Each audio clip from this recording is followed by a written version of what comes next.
You can do all things.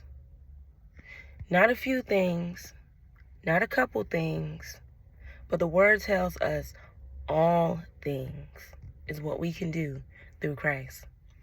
And I feel like God sent me here today just to remind you that it's not the end, it's not over, it's yet the beginning.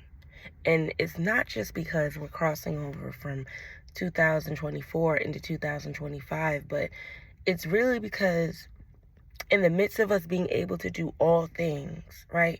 You might feel like you've done a few things, you tried a few things and it didn't work.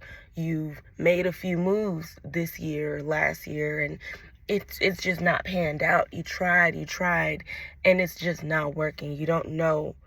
You're beginning to feel like that whole "I can do all things" verse is a contradiction, but I'm here to counter that with the fact that not only does the word tell us that we can do all things through Christ, but it also tells us that he also makes all things new.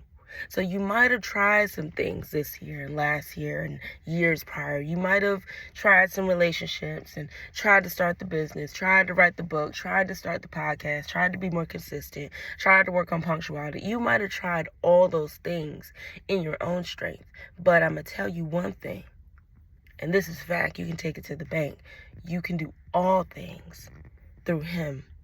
When you give it to him, when you allow him to, tell you, look, throw your net over again.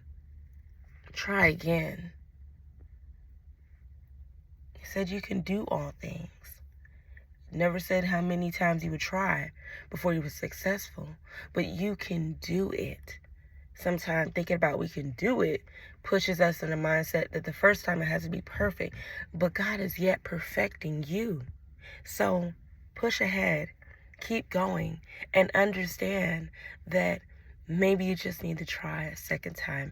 Maybe you just need to try it from another angle. And honestly, maybe you just need to try it with him. Because a lot of the time, the things that we are trying in our own strength. So this year, as we cross over into 2025, I dare you to try again, but try with Christ.